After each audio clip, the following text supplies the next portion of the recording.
Look here, I be on a paper chase. I'm all about my cheddar. I ain't touching the mic if it ain't 5Gs or better. I plan to never fall short. Again, I won't gain. Boy, I'ma tell you, no pain, no gain. I hustle hard for what I want, that's how I get it. I struggle hard, and if it's out there, I'm gon' get it. If you see Samara, a dollar sign on the CD, somewhere on there you'll see featuring the BG. Me and my nigga V, like Suge and Pop, we getting our shine on all the way to the top. Look, ain't no stopping us, boy, don't try. When you hear one, it ain't no secret you going by. You could lie about this, stunt about that. You can't die these 50 shots, I'm about the red tat-tat. Ain't nothing changed, still a buster wig splitter. Straight hustle for my cheese, I'm a money go get about my paper, my cheese. So before my eyes close, I want my greens to add up to 6 zeros. Get your betty nigga, somebody play a hate split 'em. Get your betty nigga, somebody play a hate kill 'em. I'm about my paper, my cheese. So before my eyes close, I want my greens to add up to 6 zeros. Get your betty nigga, somebody play a hate split 'em. Get your betty nigga, somebody play a hate kill 'em. It's all about Benjamin, that's all I wanna have. Dust off in my house with a hoe taking a bubble bath. Sparkling marble, covering all my room floors. A maid in a bathing suit doing my house chores. Do not disturb sign on my bedroom door, cause my dick getting ate by my number one whore. Look, I'm money hungry, about acting a donkey. No longer a junkie, I got rid of that monkey. I'm cheeky, I don't want you fucking with my shit. My neck and my knuckles covered with crushed out shit. Sparkling gold cover my motherfucking grill. Pockets filled with big head $100 bills. Fucking up this rap game with these wicked rap skills. And ain't far from making G's to making meals. I'm a trill BG, uptown hard hitter. On the real, my nigga, I'm a money go get about my paper, my cheese. So before my eyes close, I want my greens to add up to 6 zeros. Get your betty nigga, somebody play a hate split 'em. Get your betty nigga, somebody play a hate kill 'em. About my paper, my cheese. So before my eyes close,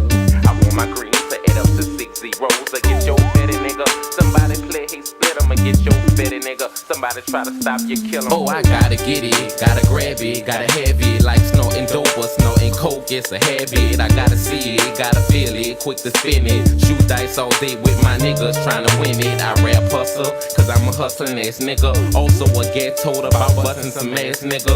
So you come play with me, about my cheese, you gotta go fool. In a casket, 6 VDs, selling tapes and CDs, like selling pick 3s. Rang up a million sales, we didn't hit the lottery. I'm a Benjamin chaser, player hater eraser. Police have no case, cause I do murders without a trace. I'm almost at home, I didn't pass third base. I'm playing with 5 figures, but when I get 6, I'm straight. If I catch your bitch down bad, I'ma hit her. Paper chasing nigga, BG, a money go get about my paper, my cheese. So before my eyes close, I want my greens to add up to 6 zeros. Get your betty nigga, somebody play a hate split 'em. Get your betty nigga, somebody try to stop you, kill 'em. I'm about my paper, my cheese. So before my eyes close, I want my greens to add up to 6 zeros. Get your betty nigga, somebody play a hate split 'em. Get your betty nigga, somebody try to stop you, kill 'em. I'm about my betty nigga, I'm about my betty, by all means necessary. I'm about my betty nigga, I'm about my betty, by all means necessary. All about the Benjamin, it's all about the green, the motherfucking loot. VG,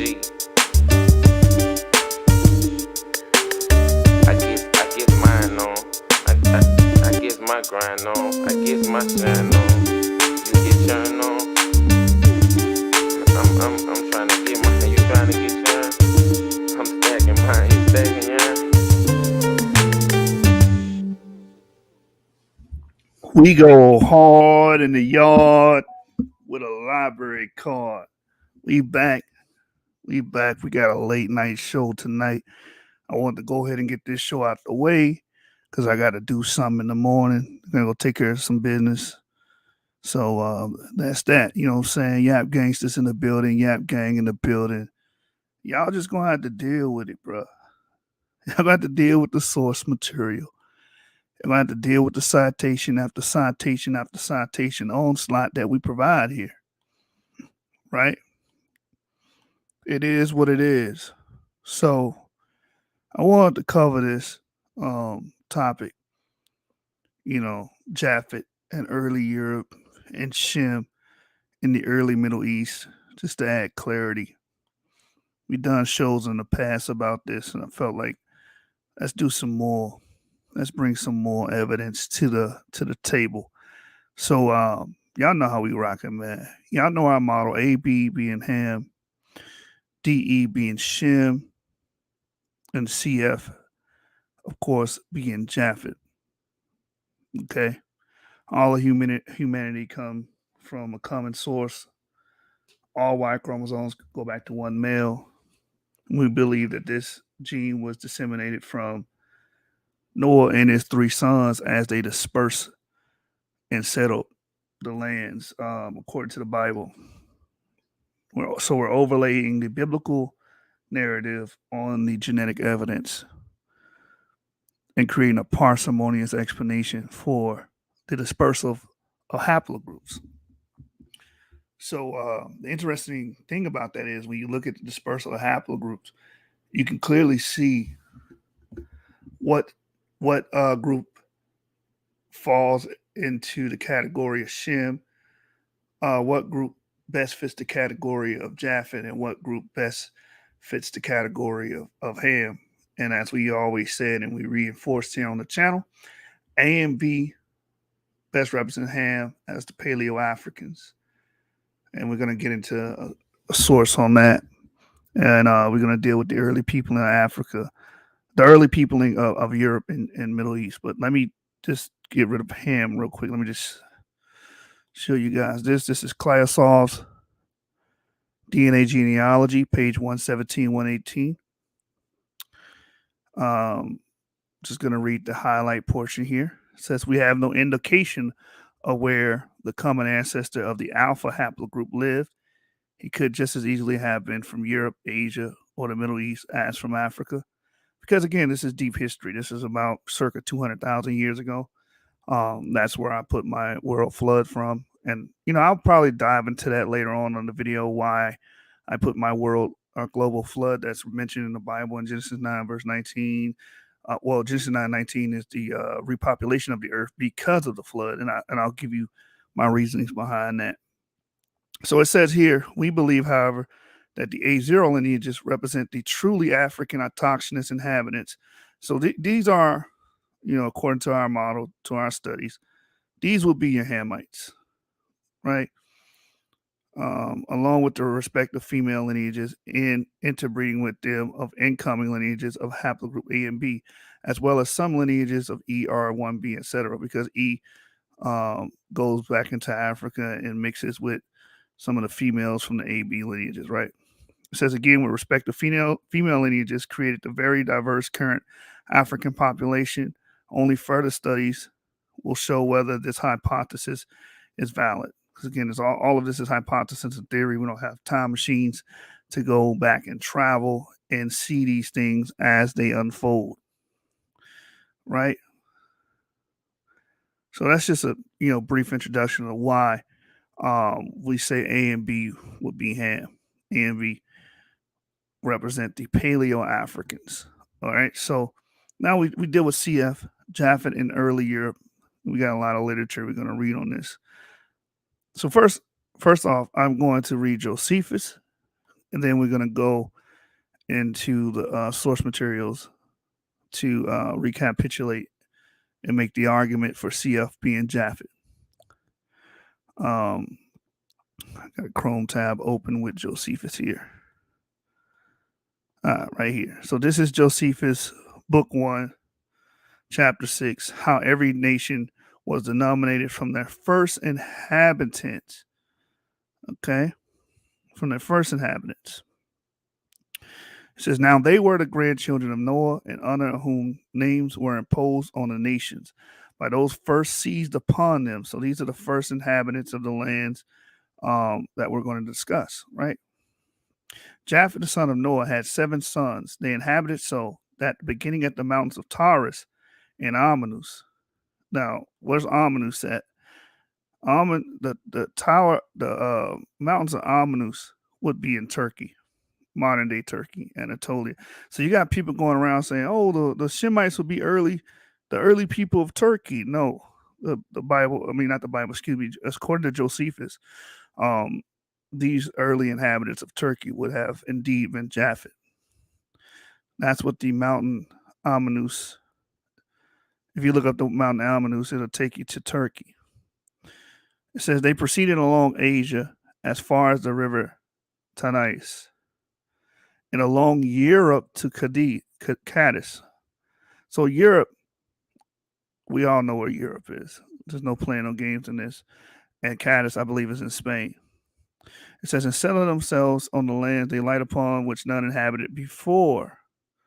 So they would be the first people to go to Europe, according to this source here. Let me blow this up.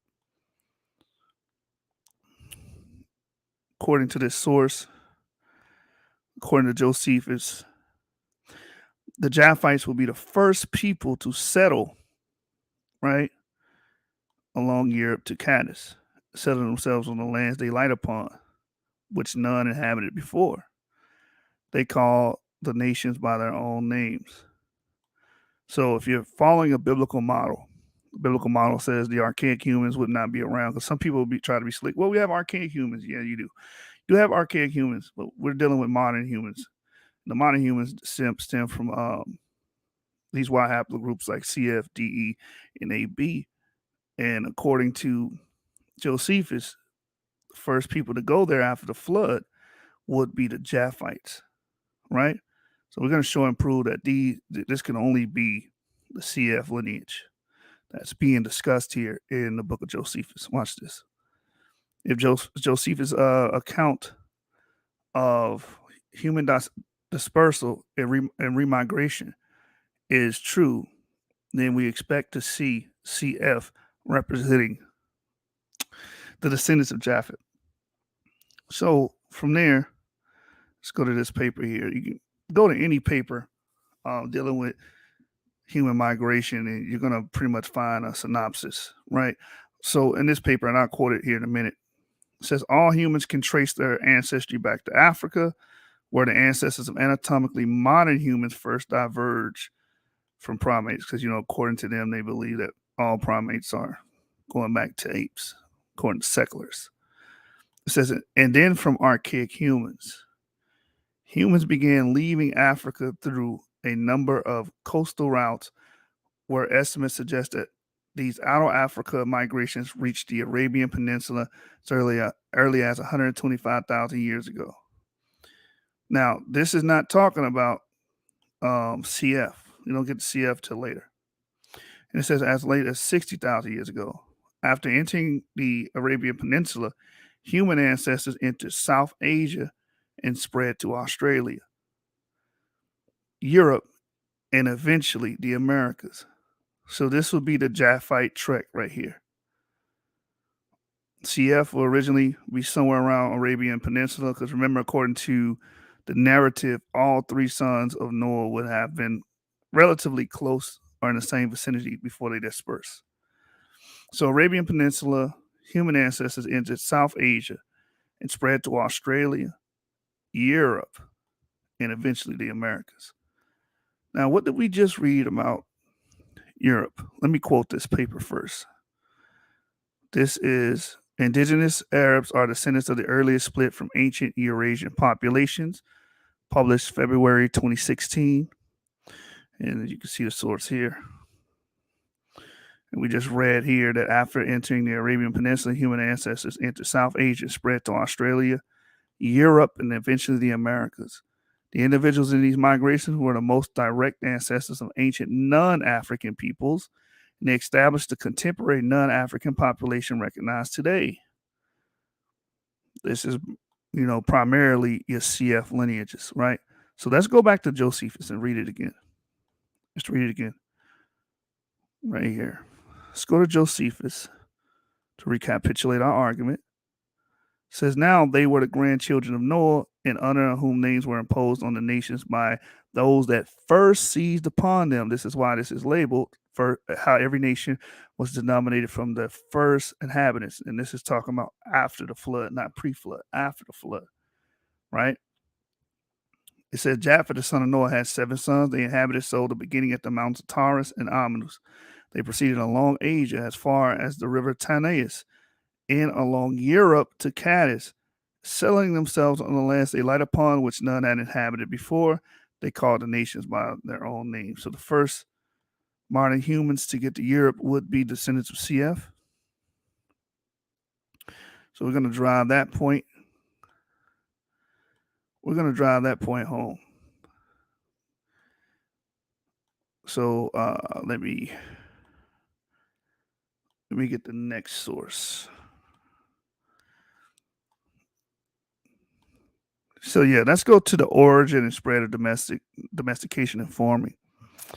That's going to be our next source. I'm just going to read this real quick and show you guys this. Watch this. It states here in the origin and spread of domestication and farming, pages 358 to 359, says some important DNAs of Indian origin. The earliest humans lived in Africa, India, Southeast Asia, and Australia only due to the colder climates in the northern latitudes. This has been confirmed from both the DNA studies as well as the archaeological findings. During warmer periods, people migrated from India to different destinations. One such was the Ush-Ishim man who had migrated from India to Ush-Ishim in Siberia at 43,000 BCE. I believe this is the oldest Y chromosome we have to date. So the oldest Y chromosome we have to date is basically found in Siberia, Omsk Oblast, Russia, right? Dated at 43,000 BCE. His Y chromosomal DNA, which is transmitted from father to son only, was K2A. This DNA is Indian.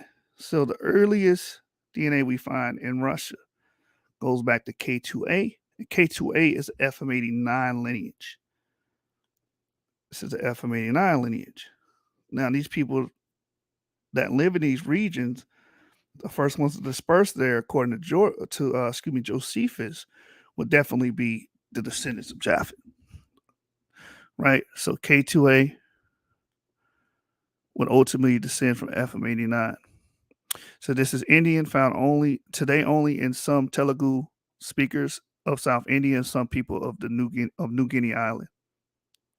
The PCA of his DNA confirmed that this individual belonged to the DNA cluster of South Asians, was found to be most distant from the East Asians as well as the West Eurasians, i.e. Europeans. Another such migration is detected in the Romanian skeleton from 37,650 BCE, found in the Oase cave of Romania. This skeleton again was of a man who had migrated from India to Europe. Remember what we read. The first people to set foot in Europe, trek across this portion of Asia, would be Japhites. Right? He's just overlaying the information, And this is the conclusion we're coming to. It says he or his ancestors had reached Romanian by way of Central Asia, then through the steppe, reaching north of the Caspian and the Black Sea region. Now, what's funny about this Black Sea region stuff, like it's you have this doctrine where they're trying to say, oh, the flood was a local flood that has something to do with the Black Sea region. First of all, that dates too early. It's 8,000 BCE when that flood event is supposedly took place, and it's nowhere near where they're saying the ark landed, so it doesn't make any sense. But when we get to these regions, and above these regions, and around these regions, heading into Europe, going into Romania, the earliest people that live in these regions are descendants of FM89. And when we say a haplogroup name, we're talking about ancient groups that had those mutations, right? And the only way you can get those mutations is passing them down through sex, through reproduction. So we can actually delineate who's who through the Y chromosome. It says he or his ancestors had reached Romania by way of Central Asia, then through the steppe reaching north of Caspian in the Black Sea region, and then turning south towards the Carpathian Mountains. His ancestors had received sexual contact with Neanderthals from 4 to 10 generations back when they were on the way to Europe. Just like Ishman, this man named Oasi 1, 2 belonged to Y DNA K2A. Thus, this was an Indian diaspora. This is the oldest modern human skeleton recovered from Europe. We can hence say that the oldest modern humans who reached Europe were from India. India and adjoining nations like Afghanistan and Tajikistan remain an important epicenter of northward and westward migration up to 22,000 BCE, a time after which the last glacial maximum peaked and made any migration from South Asia to North or West impossible. We find an ancient human skeleton from Angara River Basin, west of Lake Baikal, north of Mongolia and Siberia at Malta, dating to 22,000 BCE. And I believe this marker as well, if you look at the Malta boy, not the Malta boy, the Malta boy, I believe he's haplogroup R, another CF lineage. This location is reachable from the Hindu Kush region of South Asia by way of Inner Asian Mountain Corridor. The 60% Y DNAs of Mesolithic Natufian people of Israel, about 11,000 to 7,000 BCE, were mainly E1B1. So we got the oldest markers in Europe, Romania, stuff of that nature, all belonging to CF. But when you get to the Levant, the oldest markers there is E1B1. E1B1, Yap markers. Those are the oldest markers. Let me read it again. It says 60% Y DNAs of the Mesolithic Natufian people of Israel, about 11,000 to 7,000 BCE, were mainly E1B1, also called EP2. And its downline E1B1, B1, B2. And 40% belong to CT, and CT again is just a place marker. It says the E1B1 is an East African lineage which had arrived at Israel by the land route through Egypt. It still bounds to Egypt along the Nile Valley, but there were some Indian DNAs too at that time. So, as we can see, primarily the first people to inhabit the Levant would have been E markers, and the first people to inhabit Europe would have been CF markers. That should be abundantly clear. So that's why when we go to Clayasov's book, we gotta go down to, let me check my notes. Check my notes real quick. We're going to go to page 139 and 140. 139, 140. This is why Clayasov plots out human phylogenetic tree as such. Put this in mind. Watch this.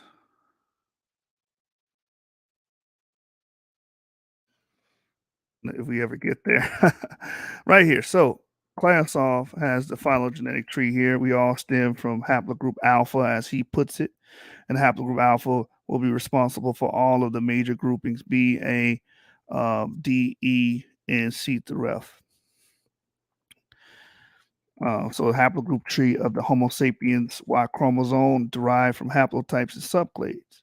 So we want to get to the important stuff. It says right here, right here it says its common ancestors live 160,000 plus or minus 12,000 years ago. So I put my flood around there, right? And the beta haplogroup, which is equivalent to haplogroup BT in the current classification, its common ancestor lived circa 64,000 years ago, plus or minus 6,000 years ago. Haplogroup F through R, which includes T, represents Europeoids. Europeoids, Caucasoids, who arose less than 58,000 years before present. So he calls them Europeoids, which I believe is apropos because all of the early archaeological evidence and early skeletal remains in Europe of modern humans are descendants of the FM89 lineage or the CF lineage.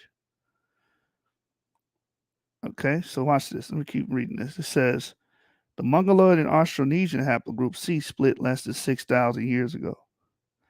The Middle Eastern haplogroups D and E split less than 42,000 years ago. So he calls haplogroup DE Middle Eastern. T and E will be your Paleo Middle Eastern group. So again, when we go to Josephus, When we go to Josephus, let's go back there. What does it say? What does it say? That's why Josephus, what he wrote was very interesting. And if it does represent the initial demography or the movement of people and dispersal of people after the flood, it's very interesting. It says how every nation was denominated from the first inhabitants. So the first people in the Middle East actually dispersed and settled there, I would argue, would have consisted of Shem, which would have been DE. So it says Shem, the third son of Noah, had 5 sons who inhabited the land that began at Euphrates and reached the Indian Ocean. For Elam left behind him the Elamites, the ancestor of the Persians. Ashur lived at the city Nineveh and named his subjects Assyrians. So this is all Middle Eastern, right? It's Middle Eastern. At the onset, we're not talking about after the mixing or whatnot. We're talking about the onset, right? It says, who became the most fortunate nation beyond others. Arphaxad named the Arphaxadites, who are now called Chaldeans. Aram had the Aramites, which the Greeks call Syrians. So we know where Syria is, which was also a Natufian location. Right, the Natufians trekked all up Syria, Damascus, all of that. As Law founded the Laudites, which are now called the Lydians. Of the 4 sons of Aram, Uz founded the Trachonitis and Damascus. You know what Damascus is? It's pretty much Levantine areas, which we already know. We already read that these would be E1B1 peoples. These would be Yap markers. This country lies between Palestine and Cilicia. All founded Armenia and gathered the Bactrians. So the initial populations around these areas would have been DE markers. It is now called the Charx Spasini. Salah was the son of Arphaxad and his son Heber, from which they originally called the Jews Hebrews. Heber begot Joktan and Phaleg. He was called Phaleg because he was born at the dispersion of the nations to their several countries. For Phaleg among the Hebrews signifies division. Now Joktan, one of the sons of Heber, had these sons, Elmohad, Saleph, Asmorph, Blase, you get the point. These inhabited from Kofan in the Indian River and part of area adjoining to it, and this shall suffice concerning the sons of Shem. Now I want to read a source in regards to that. Hey, what's going on, brother? I've been missing in action. I've been taking care of some business in the real world. So I'm gonna go from here. Then we're gonna go to a book called Ethno-Linguistic History. So what's the argument? My argument is all those places could represent early demography after the flood. And if it does, the best fit for the Middle Eastern peoples, early Middle Eastern peoples, the people that settled there initially, would be haplogroup DE. Okay, so before we go to the Van Drime, let's go to this book here. I won't be long. The Eurasian Origin of Y Chromosome Haplogroup E. I'm going to read it and then I'll quote from it. This is basically Vincent Cabrera, 2018. It says the Eurasian origin of Y chromosome haplogroup E and origin in Asia and return to Africa was proposed long ago for Y chromosome African haplogroup E. This hypothesis was based on the derived state of the African Yap plus haplotypes in haplogroup E with respect of the ancestral Asian Yap positive haplotype 3 haplogroup D. The latter discovery of the new markers evidenced that D and E were sister branches of Yap positive node. Haplogroup D showed the derived status of M174 and the ancestral status of M40 in Asia, whereas haplogroup E was characterized by derived status of M40 and M174 ancestral status throughout Africa. Thus, the migratory sense between continents of both haplogroups should not be assured. A few YAP positive individuals ancestral for both markers were detected in West Africa and in Tibet, although assigned in parahaplogroup DE, its actual ancestral state cannot be confirmed. Furthermore, a new mutation P143 united two other Eurasian haplogroups C and F as brothers. In turn, D, E, and CF were joined to an ancestral node defined by mutations M168 and M294. The initial scenario proposed to explain this complicated situation was that two independent migrations out of Africa occurred, one marked by D and the other marked by CF pair of lineages. However, a new interpretation arose following the discovery of more than 60,000 single nucleotide variants by next generation sequencing techniques. The most parsimonious interpretation. Now, again, what does parsimonious mean? The explanation with the least amount of assumptions. So, the most parsimonious interpretation of Y chromosome phylogeny constructed with these variants is that the predominant African haplogroup E arose outside the continent and back migrated to Africa.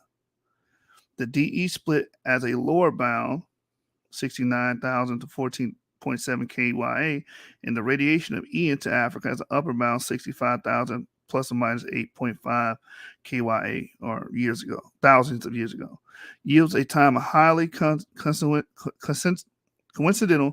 with the date estimated for the mtDNA haplogroup L3 expansion. Furthermore, the spatial distribution of residual Y chromosome haplogroup D in Asia is a good indicator of geographical location of the putative DE split. The highest frequency in the diversity of D are in the Tibet region, although D is also present in low incidence throughout Southeast Asia. Two other centers with notable frequencies are in Japan and Andaman Islands, possibly representing the edge relic areas of wider distributions long ago.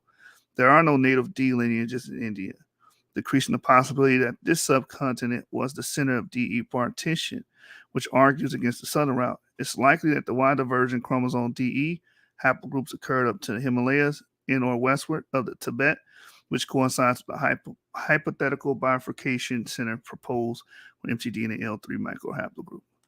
So, I mean, what this paper is saying in short is that haplogroup E could have possibly arose outside of the continent and back migrated into Africa, which would mean that these early E's and D's as well would have lingered in the Middle East. Because if they're coming from Himalaya, working their way back to Africa, they could have came through the Middle East. This may explain why we see E1, B1 representing the earliest representatives of the Middle East, the Levant, and also early representatives of North Africa. As we know, the Ibero-Maurusians were haplogroup E as well. All right, so from there, let's go to Ethnolinguistics Prehistory by George L. Van Driem. So again, at the onset, 70,000 years ago, I will have DE proliferating these areas, going into the Middle East, splitting in Asia, going into the Middle East, going into Africa, penetrating Africa. So you got a lot of Israelites that are afraid to talk about Africa, but Africa's your friend, not your enemy. So when it comes to ancestry. So let me go to Ethnolinguistics. Let's read that by Van Driem. So Ethnolinguistics, George L. Van Driem, it's page 139. Start here at this paragraph. It says more research that's concentrated on lineages which disseminated outside of Africa between 200,000 and 120,000 years ago. Again, I put my flood in this range, and towards the end of the video, I'll tell you why. It says, at a time when Arabian Peninsula harbored habitats hospitable to human hunters and foragers, terrestrial and marine core paleoclimatic data, alluvial fan records, the datable remains of fossil herbivores, and Herculean cultural artifacts indicate that around 200,000 years ago, as well as regular intervals thereafter, several windows of opportunity were afforded by shifting patterns of monsoonal rainfall and the recurrence of favorable climatic conditions that permitted demographic expansion across the Arabian Peninsula. The Sabian route remained open until at least 55,000 years ago, and the complex patterns of ebb and flow of human migration into and out of Africa across the Arabian Peninsula has continued over time. The migration of paternal ancestors out of Africa is reflected in the molecular legacy of Y chromosome clade T. This is the hypothetical ancestor of DE and CF. So the bearers of these paternal lineages split into two branches, giving rise to the lineages DE and CF. Again, in our model, we say the descendants of DE are Shem, CF is Japheth. It says the Y chromosomal lineage DE split into clades D and E. Bearers of the lineage D moved out of Africa, leaving behind a vestige of rare ancestral D0 lineages, whereas the sibling clade E remained in Africa, only trickling sparsely across the Mediterranean into Europe in the later period of prehistory. Subclades of Y chromosomal haplogroup E, which is thought to have antiquity approximately 70,000 years ago, correlate with multiple migratory events within Africa. Haplogroup CF split into the paternal lineages C and F and the bearers. Oh, let me make a commentary about this. So this is the Africanist point of view of DE. We have the Asian origin and then the African origin. Either way, the migrations are the same. Now, let me go here. Haplogroup CF split into paternal lineages C and F, and the bearers of these two Y chromosomal lineages likewise ventured into Eurasia. The three clades D, C, and F, because we do have our Yap brothers that made it eastward in Asia, right? Were born by ancestors of today's non-Africans who migrated across South Asia. Hold on, go down. And through the sub-Himalayan corridor into Southeast Asia, which Cabrera says DE split somewhere around here and back migrated and pretty much proliferated in the Middle East and whatnot, and then back into Africa. It says today the swath of Southeast Asian territory extending from lower course of the Mekong south to central Sumatra represents the geographical regions where all three paternal lineages D, C, and F are found in modern populations. Phylogenetic analysis have shown that bearers of the three clades D, C, and F dispersed from the loci in Southeast Asia 55,000 years ago rather than the loci in Western Eurasia close to the African continent. While it's the expansion of Y chromosomal lineages C and D was moderate, the F M89 and its many subclades were destined to expand massively in this part. Bearers of the ancient haplogroup lineage D spread across the sea to the Andaman Islands as well as across East Asia, reaching the Japanese archipelago. Subclades of this lineage are today throughout the Himalayas as D1, on the Andamans as D1A, Southeast Asia as D1A1A, and in Japan as D1A2. So a lot of people don't understand that we have paternal relatives that live all the way in Japan, okay? Because they're Yap as well. Paternally, we come from the same paternal stock, which we teach is Shem. Paternal stock would be Shem if we're following a biblical model. Okay? So from there, we continue reading this. I'm actually getting my other source ready. So from there, let's keep reading. It says subclades of this lineage are found today throughout the Himalayas. We read that. It says occurs at highest frequencies. Subclade D1A2 occurs at the highest frequencies in the Ainu and the Ryukyuans. In this molecular marker reflecting the Paleolithic colonization of Japanese archipelago from the Korean peninsula. The Ainu represent a deep branch of East Asian diversity. Currently unique to the Japanese archipelago, regions situated on the geographical fringes of ancient waves of migration, such as the Japanese archipelago, the Andamans, and Australia often retain the molecular traces of earlier layers of peopling. The presence of subclade Y chromosomal haplogroup D in the Himalayas attests to how this topographically complex region with many diverse habitats, which it harbors, served as a conduit for numerous old waves of people that passed through this region. Then it explains C, which is the brother of F. These would all be Europeoids as well, or Europeoid-related people.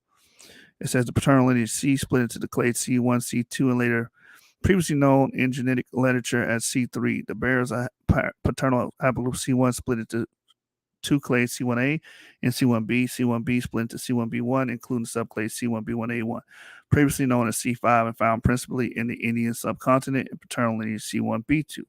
The latter spread into South into the South Asia, and into insular Southeast Asia. So here's a map right here of the E markers and the D markers. It's paternal bears of the paternal clade D spread eastward outside of Africa, while bears of paternal E remain in the west, as you can see here. So D predominantly here, Middle Eastern area. They took a southern coastal route to eventually make their way into places like Japan, Tibet, Pacific Islands, and stuff of that nature. So we have kinfolk all around here, as you can see here. But at the onset, they would have been concentrated here. And according to Cabrera, they would have split. DE would have came up from here and split somewhere here and came back here and just pretty much proliferated and lingered in Africa and the Middle East. Keep going. It says here, insular Southeast Asia, Papua, and Australia, comprising of Phylioclade C1b28, known in the earlier literature as C2 and found principally in the Papuan and Melanesian populations, and the Phylioclade C1b2b, previously known as C4, and found chiefly in Australian Aboriginals. You know, another thing about the Malaysians, right? Your early Europeans probably look like your Malaysians, are similar to, right? Because when we look at Cheddar Man, if you guys are not familiar with Cheddar Man, but if you look at Cheddar Man's population, he would have belonged to a dark-skinned, blue-eyed population. The early Swedes belonged to a dark-skinned, blue-eyed population, and we see Melanesians with blue eyes, even though we know their mutation for blue eyes is different than the OCA2 gene that we associate with early Europeans or Europeans today. But you know, they're probably a snapshot, ancient snapshot of what these ancient Europeans would have probably looked like. It says both Australian Aboriginals and Annamese Islanders were described by early ethnographers as landlubbers. And historically, the Annamese have had ample reason to hold fast in their respective islands, just as the ancestors Annamese must have crossed open sea in order to reach the insular habitats. Likewise, over 50,000 years ago, ancestral Australians and Melanesians must have also voyaged across open sea for at least 100 kilometers, notwithstanding the erstwhile land bridges connecting much of the landmass that was once the whole. Insight which amazed early anthropologists and which is often repeated in modern writers. All right, so we're gonna go down from here and go to F. Just jump to F in chapter 6. It gives you a C haplogroup C dispersal from India going eastward. You can see it back migrates to India and upward. I want to get to the point here. Even some going into America. That's why you got early Paleo Americans would see as well. Mongolia, Japan. Let's get straight to F. A little bow on it. We dealt with D. We're dealing with F again. You know, wrap this gift with a little bow. Paternal lineage is J. Indicates Ice Age. So this is a great book, but only buy it if you're serious because I think it was 100 something. I remember it may have been 100 and some change. Grab this book. You can join the Genesis 49's resource page, and you know I'll take snapshots from this book and place it in there. I want to go to chapter 6. I actually put notes down. I covered this. 153. I've already covered that. Right here. I want to get here.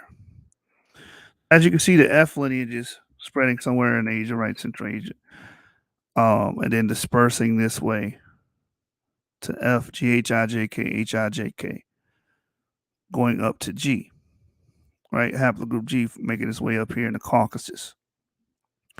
These are Japhetic lineages. Now, when we read Josephus, a lot of those lineages will be located here, and here, and here. That will be D and E at the onset in the beginning. That would be D and E. F took another trajectory. They're pretty much lingering here. H I J K G H I J K G springs out here, makes its way to the Caucasus. All right, so let me see. I want to read up here first. It's about the farming. We in chapter 6? No, we're still in chapter 5. So let me go down here and just read this. Indo-European homeland in Asia Minor. They matched it up with J2A. Again, all Japhites. So let me read here. It's finally past complexity may be obliterated by subsequent demographic processes. Ancient DNA shows that paternal lineages once prevalent in Europe. Remember, the first people to inhabit Europe, modern humans to inhabit Europe, would be the descendants of Japheth. So ancient DNA shows the paternal lineages once prevalent in Europe, such as haplogroup G, and in the Near East and Europe, such as haplogroup T, have now largely vanished from these regions because of their time depth, meaning they're some of the oldest lineages there, right? Their bearers no doubt spoke now long lost tongues. Most of the prevalent paternal lineages in Eurasia and the Americas spread after a bottleneck at the beginning of the Holocene, when certain paternal clades started eradicating or outcompeting others. As a consequence, much of Y chromosomal phylogeography outside of Africa happens to share a time depth comparable to a shallower time span of linguistically reconstructible past that is accessible to historical comparative linguists. Here we go. F. Paternal starburst in the subcontinent. Paternal lineage F, the other offshoot of lineage CF, spread into the Himalayan corridor in the ancestral form from F. Ancestral occurs in the highest frequency in the Indian subcontinent. In turn, what happened? Let me go up. Sorry about that, y'all. It says in turn, F split into various F subclades, thereby also giving rise to the paternal lineage G and HIJK. The paternal lineage G moved westward via Anatolia in the Caucasus into Europe. Again, what did we read about the first people to inhabit Europe? They would be Japhites, according to Josephus. Right? And it mentions in Anatolia, it talks about the mountains of Amanus. So if you look up the mountains of Amanus, let me do that real quick, and we're going to go right back. The mountains of Amanus. What is the mountains of Amanus? Type in Google. Mountains. If you just type in the mountain of Amanus, it'll tell you exactly what it is.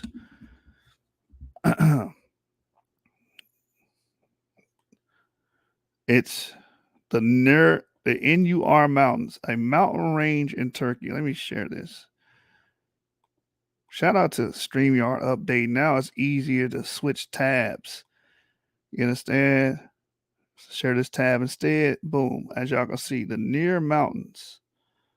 The Nur Mountains, formerly known as Amadag, the ancient Amanus. Medieval Black Mountains of Arabic Jabal al-Lukam is a mountain range in Hatay province in south central Turkey. You got a group of people going around saying, oh, the people will be in Turkey would be the Shemites. No, these early proto people in these regions would not be the Shemites. These people would be the Japhites. As related here, let's go back to Josephus now. You know, thank the StreamYard, they made it a little easier to switch tabs. Go back and forth. Watch this. So now we're here at this tab. Japheth said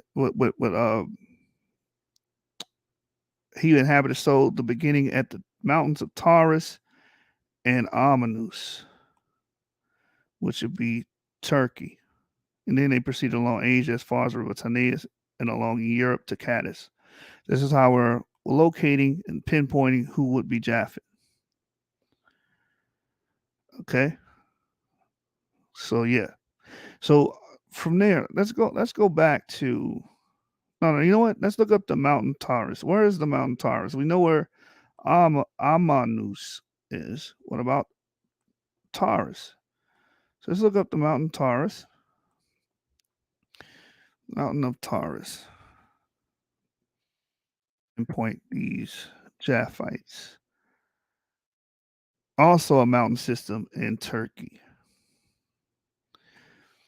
Taurus Mountains are a mountain complex in southern Turkey, separating the Mediterranean coastal region from the central Anatolian plateau. Taurus Mountains, I just read that. So this is a Taurus Mountain. Taurus Mountains. These will be initially Japhetic lands, not Shemitic lands, at the onset. We know people intermingle later on. People migrate and stuff of that nature, but we're arguing for the initial dispersal. Well, here's a map here, Taurus Mountain Range, where that would be at. Here's a bigger map. This would be the Taurus Mountain Range. This would be your Japhites, right? So let's see if we can get a map of Almanus.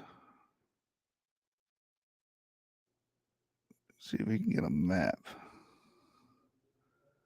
So there's a location there, and that's showing you a good depiction there. That's the Euphrates River. I want Almanus. Let me get the map.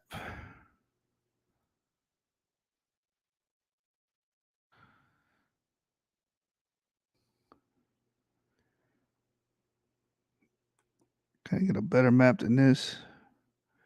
Almanus Mountains. Well, it's pretty much in Turkey.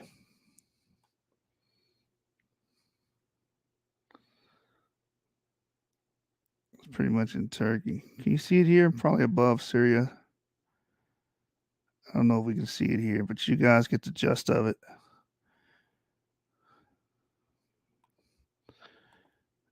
You guys get the gist of it where it would be. Taurus Mountains, Syria.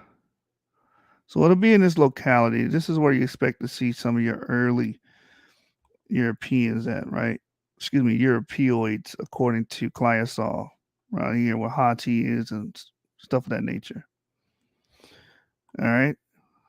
Brother Safik says Aramasa Kubo was right about the Shemitic origins of some Japanese and East Asians, according to the genetic info about our paternal D relatives. Yes, I agree with Aramasa Kubo on that point.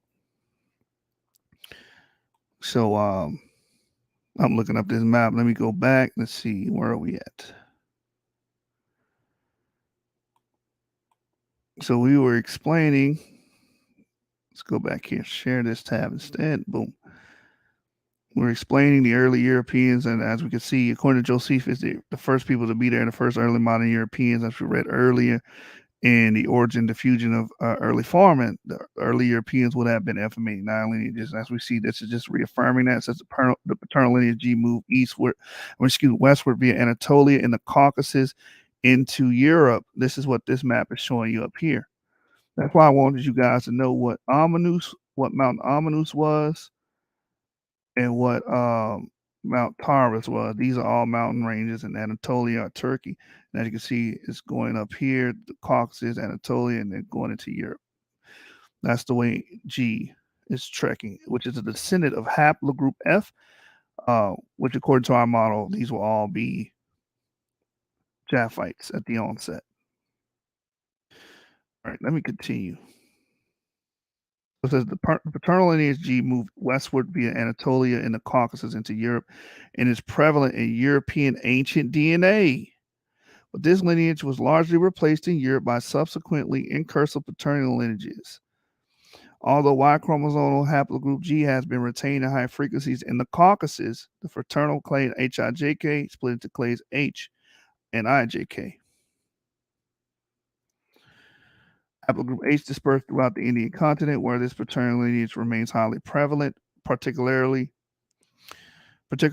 amongst low caste and indigenous tribal groups. Outside of India, our study traced a Y chromosome link between the Gypsies, i.e., European Roma population, and a specific subset of Doma of northwestern Indians, and recapitulated the language contact history of the Roma tongues. Subsequent genomic studies have shown molecular reflections of the turbulence, trials, and tribulations faced by these populations over time from having occupied the particular social niche traditionally practiced by their minstrel caste. Y chromosomal clade IJK split into paternal IJ, which headed westward, and lineage K, which remained south and Southeast Asia. The lineage IJ split into Y chromosome subclades I and J. The subclade I was born, which means carried, into Europe, where it has survived and early paternal lineages of the continent. So when we go back to Josephus, I just want to nail this point home. And shout out to StreamYard for making it easy to switch through tabs. um, nail this point all the way home. It says Japheth, the son of Noah, had 7 sons. They inhabited the beginning at the mountains of Taurus and Amanus.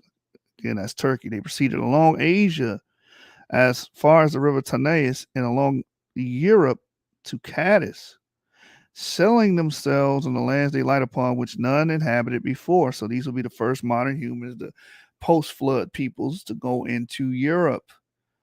And we already read G in Europe. We already read I in Europe, some early inhabitants of Europeans. And the oldest haplogroups we find in like Romania and whatnot and Russia are FM89 lineages. All right. So as y'all can see that, let's go back to ethnolinguistics. Let's read it. It says this subclade I was born into Europe, where it has survived as an early paternal lineage of the continent, particularly in Scandinavian regions around the Straits of Skagerrak and Kattegat, in the Dinaric Alpine region, on Sardinia in the Netherlands, in northern Germany, and in lower frequencies throughout the continent. The paternal lineage J remained predominantly in the Near East, Asia Minor, and the Caucasus, whence it later spread both eastward and westward. Paternal lineage J is associated with an admixture event unfolded during the mid-Holocene involving the early adopters of agriculture in the Near East. Who did they adopt that from? The Natufians, right? Since the dissemination of the subsistence strategy assumed the form of cultural diffusion into Europe, where agriculture was adopted and practiced mainly by local people bearing the other paternal lineage E and I already present in Europe since the Mesolithic. Because during the Mesolithic, you did have EV13 carriers going into like the Balkans and whatnot, but they wasn't there at the onset, right? It says,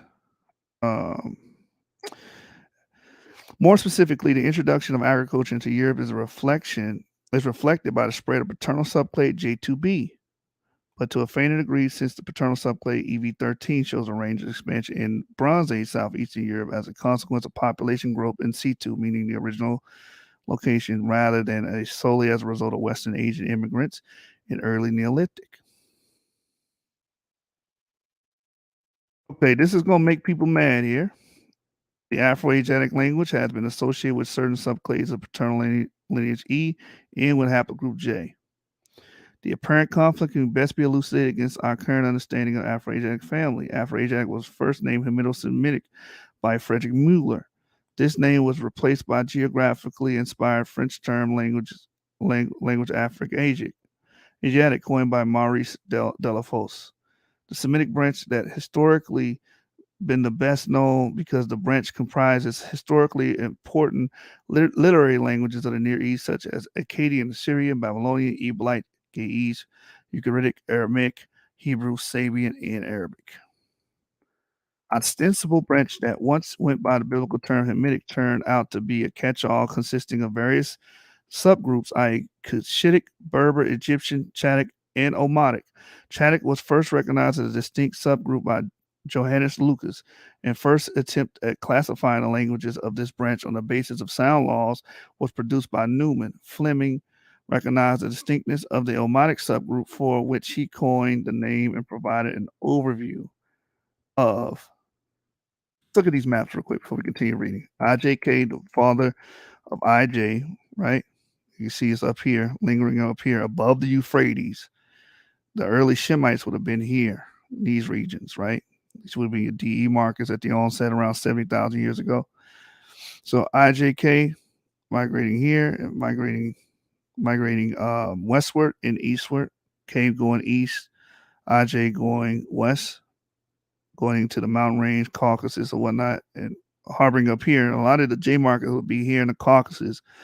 As we covered in prior episodes, these J markers don't really penetrate the Levant until the Bronze Age, right? And we don't see J markers in the Levant at the most until 2500 BCE. So Semitic languages were already being spoken, Afro-Asiatic cultures were already being proliferated here prior to the invasiveness of J. And as you see, J splits off and goes in this area here in the Middle East, the top part here, and I losses itself into early Europe. This is how we designate who Japheth is. In these mountain ranges here, J leaks out into the Middle East. I becomes the early inhabitants of Europe, along with G. And remember, also in early Anatolia, Turkey, which we just read, this will be the trek. One more time, just in case somebody just got on here. This will be the trek that the ancient Japhites would have taken on their initial dispersal. It says Japheth, the son of Noah, had 7 sons. They inhabited so that the beginning of the mountains of Taurus and Amanus, again, that's Turkey, they proceeded along Asia as far as the river Tanais and along Europe to Cadiz, and settling themselves on the lands they light upon, which none inhabited before. They call the nations by their own names. All right, so let's go back to this source. And as you can see, this will fit that trek perfectly because it's going across Taurus and Amanus and going into Europe. So we can clearly see, IJ in the Zagros Caucasus region in the map. Exactly. That's why those J markers have a lot of Zagros Caucasus ancestry. It is what it is. That's why a lot of people don't like genetics. Because genetics really blows the skirt off of people's BS, It says the eternal phylogeny branch, a dozen different family tree models have been proposed. The 2 attempted reconstructions diverge greatly.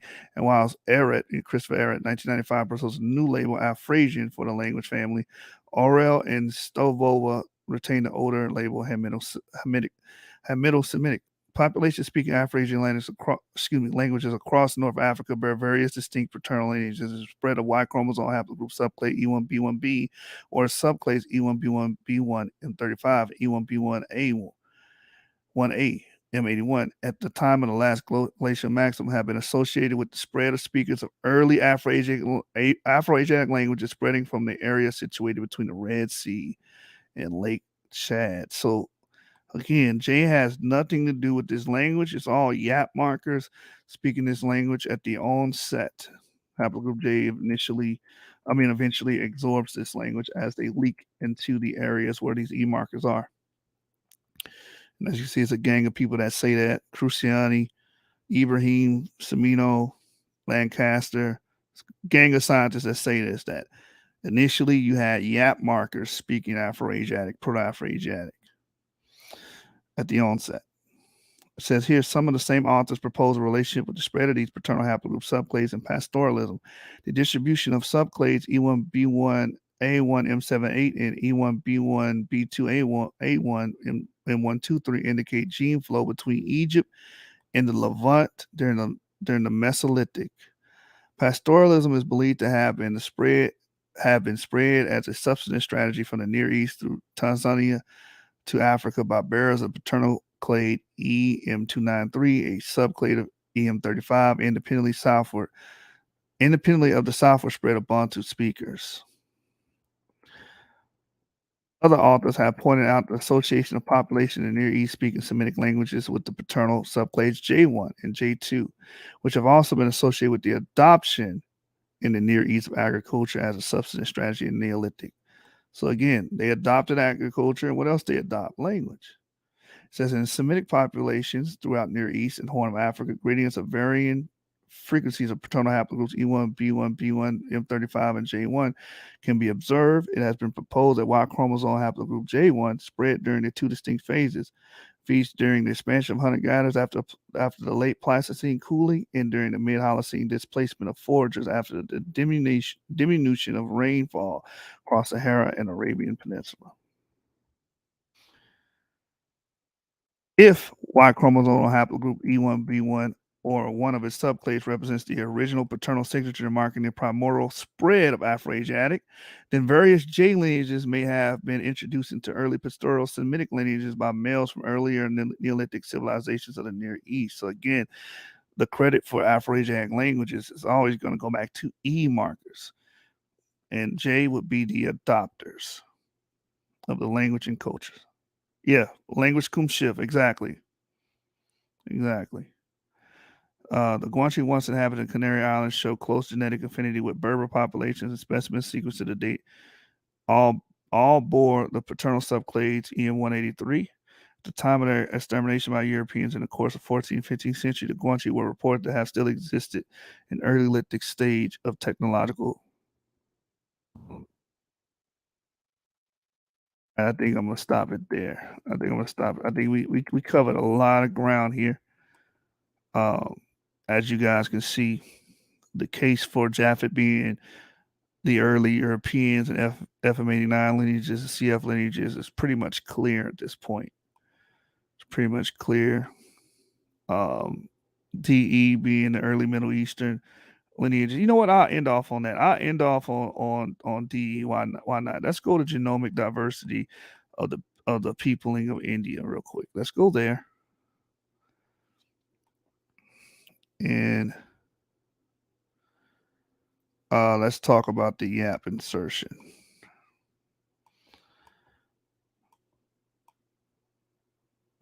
It says the phylogenetic order YAP, present of DE. It's a particular quote I want to get in this. And a lot of people are going to be upset.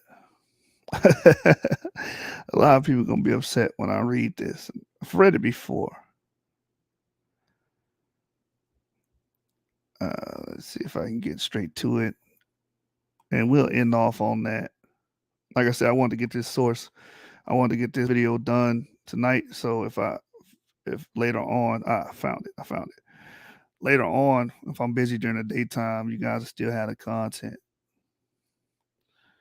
Yeah, J is clearly not Semitic, man. It's not Semitic in origin, and it absorbed and adopted the language of these people who originally come from the Zagros Caucasus mountain ranges, which would have initially, at their onset, at the initial dispersal, would have been Japhetic homelands, not Shemitic homelands, right? So let's go to this book here. I'll quote it after I read it. The Genomic Diversity in People of India. And within this book, another expensive book, but it's a good book to grab. I try to grab books like this because they're priceless and they age like wine.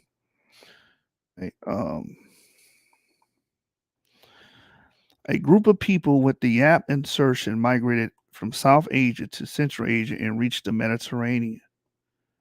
So this is how Cabrera argues it, right? They gave rise to the E lineage with mutations at M40 and M96. The E lineage dispersed to Africa, Middle East, Southern, and Eastern Europe. Lineage E1 is predominant over the entire Africa and at lesser frequency in Middle East and Europe.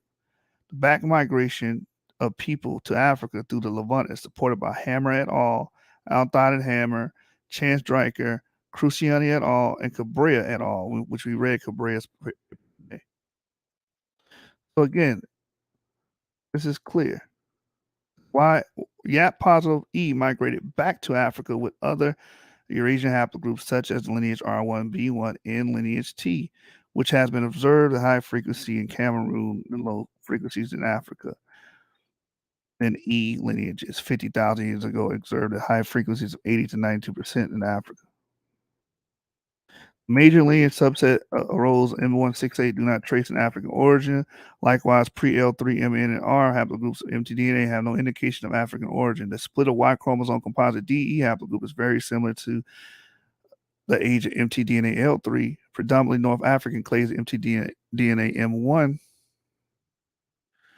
U6, which arose in Southwestern Asia and differentiated into their subclades while they were in Mediterranean area. Only later the subclades M1A, U6A2, U6D diffused to East and North Africa through the Levant. Thus, modern humans use a southern coastal route for their out of Africa exit and the Levantine route from Asia to Africa for back migration. DE has been doing that migration for years, utilizing the Levantine corridor to migrate in and out of Africa. And as this source says here, a group of people with the YAP insertion migrated from South Asia to Central Asia and reached to the Mediterranean. They gave rise to the E lineage. This is what this source says. So 70,000 years ago, at the onset, these people that be lingering around the Mediterranean basin, Levantine basin, Middle Eastern areas, and in Africa would be your early Shemites. It's just that simple. I wanted to just throw one more source there. Should I go to Buddy Holge's map of Shem and how it overlays?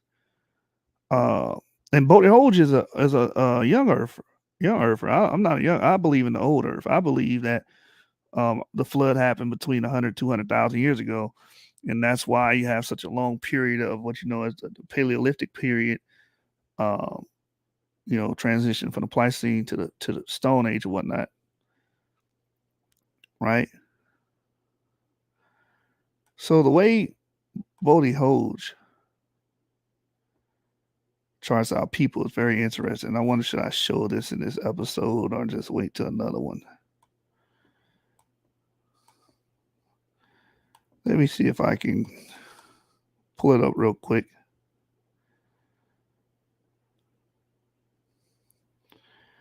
But if you put Shem in the Middle East, you put it in Arabia, you put it in the Levantine, you put it in Damascus, you put it in Syria, then you're making the first people there at the onset being DE. There's no way around it. If you put Japheth in Taurus, you put that in that area there. Let me see if I can blow this up. So this is page 168 and 69. Let me go to Africa.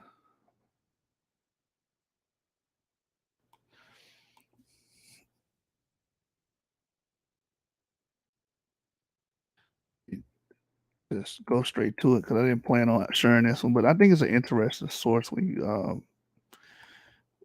you sit back and look at it.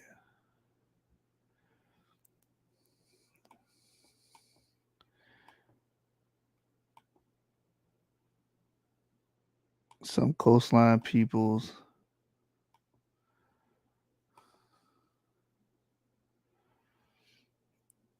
Greeks as a whole. I want to share this with you guys. Remember 168, 169. I want to show that classic biblical map.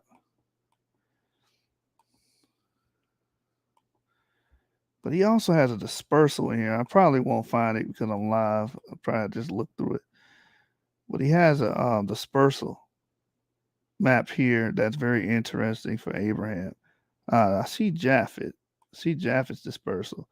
So I'll show you this. How about this? I'll show you Japheth's dispersal. Let me stop my stream. Share. Window. Boom.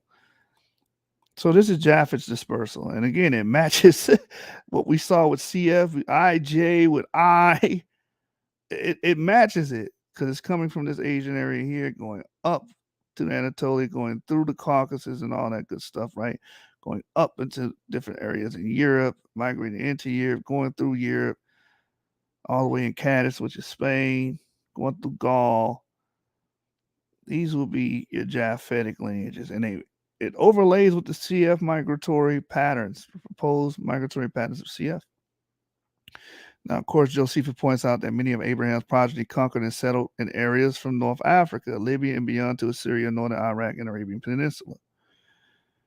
truly Abraham became the father of many nations. So it's right here. I fear in Japheth, the country of Africa, took his name.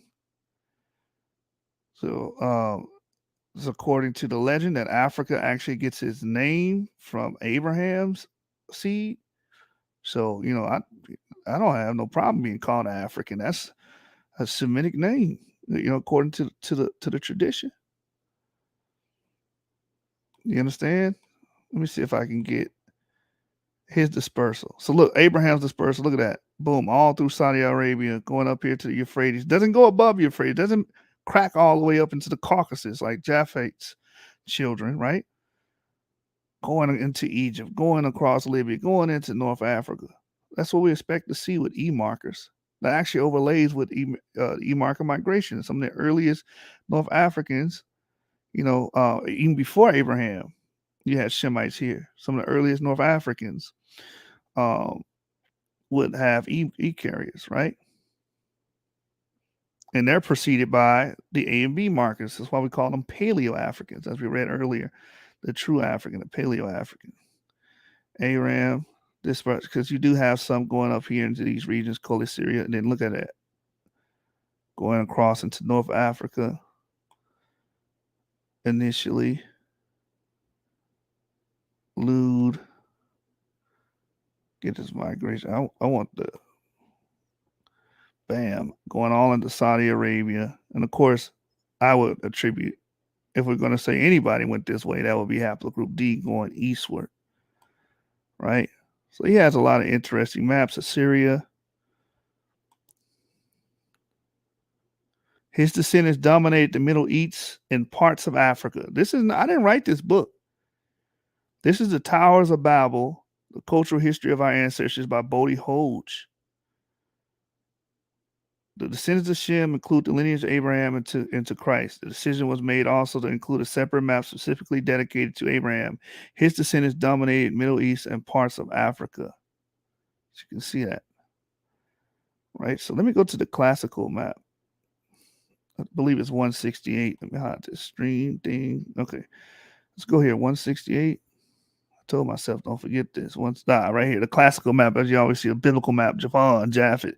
Wait, but if you go by this map at the onset and you look at where haplogroups migrated at the onset, where the oldest haplogroups we find, the Shemites are going to be E or DE, and the Japhites are going to be CF.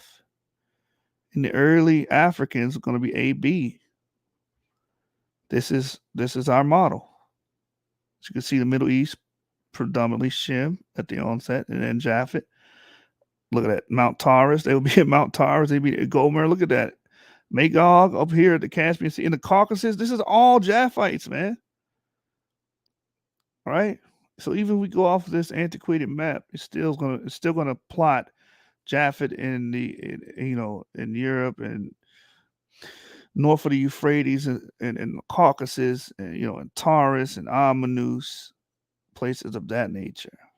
And Shem being the Middle East, Levant, Damascus, Coley, Syria, which we know are all E markers. Joktan would have been the early E markers there. That would have been an early branch of DE. So I showed that map with D and E here, pretty much proliferating here first around 70,000 years ago, circa 70,000 years ago. So, let that be known. Let me see if I can find.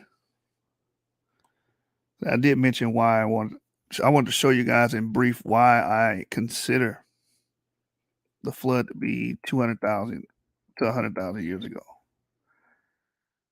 At the onset of why haplogroup alpha, according to Klyasov.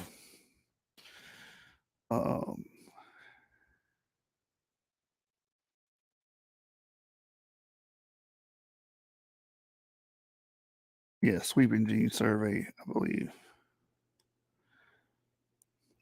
Yeah, here it is. So I just read the entire article here.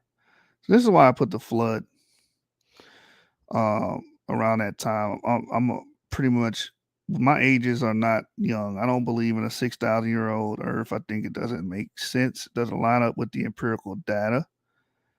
Oh, you can't even see this. I thought it switched. Didn't switch it for me. So let me do this. Let me stop this stream. Just do it manually.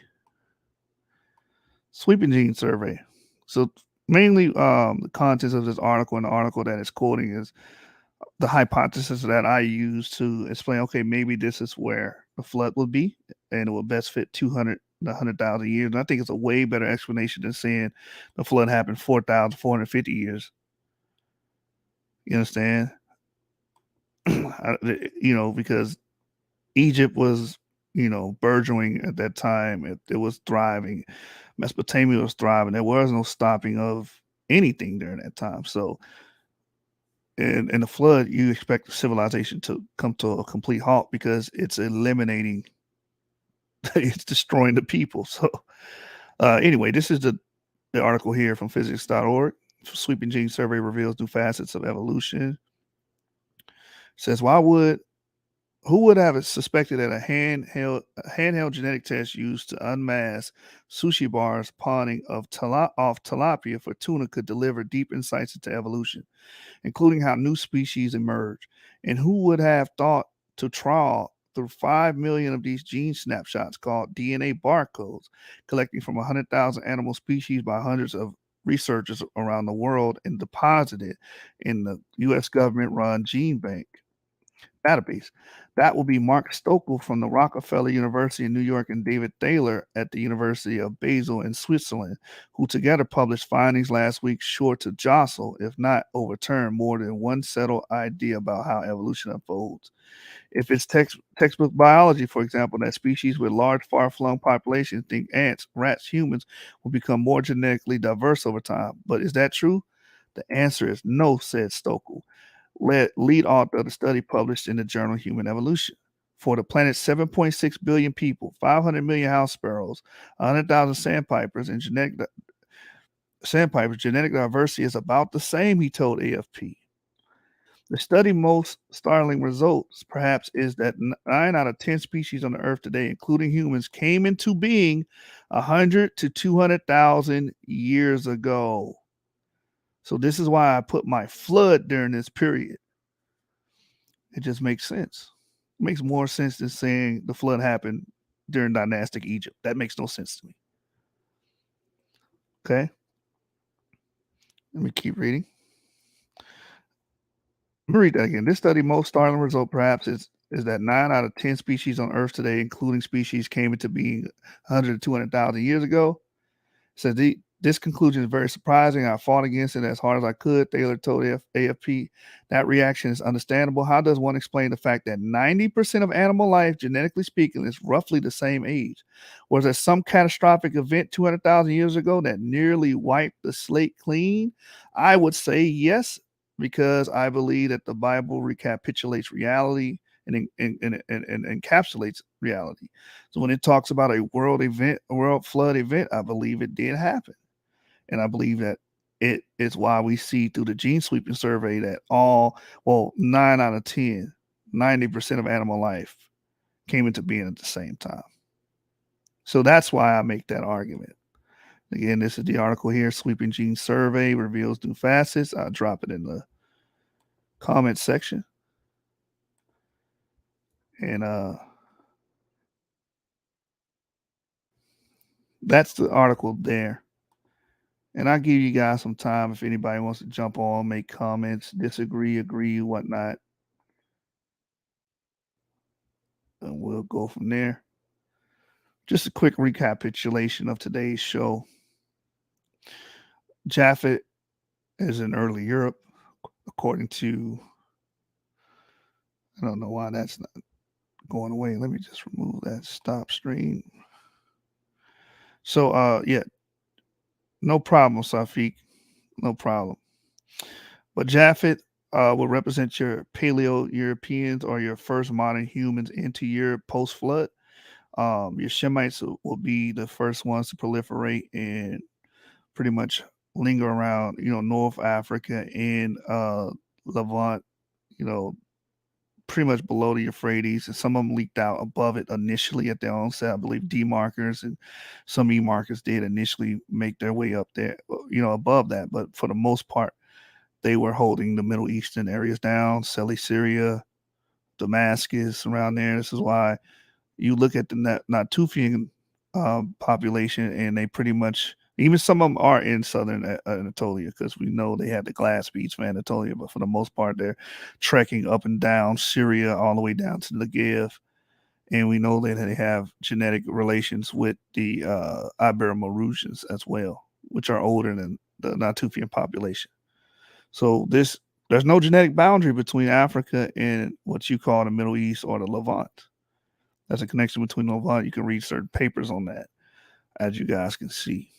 But if nobody wants to come on, I'll shut it down. I pretty much gave you guys a presentation. Shout out to StreamYard for updating their software, because you can now switch to tabs on the Chrome app, which gives people that's presenting information like myself an upper hand, and just makes things move a lot more smoothly. But like I said, I got some things to take care of in the morning, so I want to drop this video for you guys now so you guys can have it. So hopefully the information is insightful and you guys got something from it. But like I said, my argument is basically that Shem, TE, would represent the early Middle East, just as Klyasov says it's a Middle Eastern haplogroup. CF would be, in the Caucasus, Anatolia, going into early Europe, some of the first people, the first modern humans to go into Europe, right?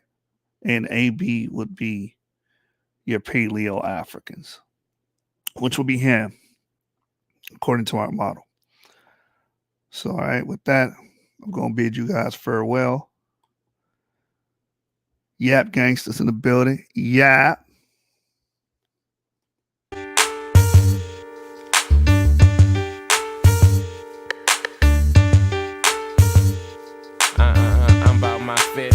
Look here, I be on the paper chase. I'm all about my cheddar. I ain't touching the mic if it ain't 5 G's or better. I plan to never fall short. Again, I won't gain. Boy, I'ma tell you, no pain, no gain. I hustle hard for what I want, that's how I get it. I struggle hard, and if it's out there, I'm gon' get it. If you see CMR, a dollar sign on the CD, somewhere on there you'll see featuring the BG. Me and my nigga V, like Suge and Pop, we getting our shine on all the way to the top. Look, ain't no stopping us, boy, don't try. When you hear once, it ain't no secret you going by. You could lie about this, stunt about that. You can't die these 50 shots, I'm about the red tat-tat. Ain't nothing changed, still a bust a wig splitter. Straight hustle for my cheese, I'm a money go get about my paper, my cheese. So before my eyes close, I want my greens to add up to 6 zeros. Get your betty nigga, somebody play a hate split 'em. Get your betty nigga, somebody play a hate kill 'em. I'm about my paper, my cheese. So before my eyes close, I want my greens to add up to 6 zeros. Get your betty nigga, somebody play a hate split 'em. Get your betty nigga, somebody play a hate kill 'em. It's all about Benjamins, that's all I wanna have. Ducked off in my house with a hoe taking a bubble bath. Sparkling marble, covering all my room floors. A maid in a bathing suit doing my house chores. Do not disturb sign on my bedroom door, cause my dick getting ate by my number one whore. Look, I'm money hungry, about acting a donkey. No longer a junkie, I got rid of that monkey. I'm cheeky, I don't want you fucking with my shit. My neck and my knuckles covered with crushed out shit. Sparkling gold cover my motherfucking grill. Pockets filled with big head $100 bills. Fucking up this rap game with these wicked rap skills. And ain't far from making G's to making meals. I'm a trill BG, uptown hard hitter. On the real, my nigga, I'm a money go get about my paper, my cheese. So before my eyes close, I want my greens to add up to 6 zeros. Get your betty nigga, somebody play a hate split 'em. Get your betty nigga, somebody play a hate kill 'em. About my paper, my cheese. So before my eyes close, I want my greens to add up to 6 zeros. Get your betty nigga, somebody play a hate split 'em. Get your betty nigga, somebody try to stop you, kill 'em. Oh, I gotta get it, gotta grab it, gotta have it. Like snorting dope or snorting coke, it's a habit. I gotta see it, gotta feel it, quick to spin it. Shoot dice all day with my niggas, trying to win it. I rap hustle, cause I'm a hustling ass nigga. Also a get told about busting some ass nigga. So you to play with me, about my cheese, you gotta go fool. In the casket, 6 BGs, selling tapes and CDs, like selling pick 3s. Ring up a million sales, we didn't hit the lottery. I'm a Benjamin chaser, player hater eraser. Police have no case, cause I do murders without a trace. I'm almost at home, I didn't pass third base. I'm playing with 5 figures, but when I get 6, I'm straight. If I catch your bitch down bad, I'ma hit her. Paper chasing nigga, BG, a money go get about my paper, my cheese. So before my eyes close, I want my greens to add up zeros. Get your fatty nigga, somebody clear hate split 'em. Get your fatty nigga, somebody try to stop you, kill 'em. I'm about my paper, my G's, so before my eyes close, I want my greens to add up to 6 zeros. Get your fatty nigga, somebody clear hate split 'em. Get your fatty nigga, somebody try to stop you, kill 'em. I'm about my fatty nigga, I'm about my fatty, by all means necessary. I'm about my fatty nigga, I'm about my fatty, by all means necessary. All about the Benjamin. It's all about the green, the motherfucking loop. VG. I get mine on. I get my grind on. I get my shine on. You get yours on. I'm trying to get mine. You trying to get yours? I'm stacking mine. You stacking yours? 7 candlesticks up, and we've been telling y'all it ain't a debate. It's a stick up gang.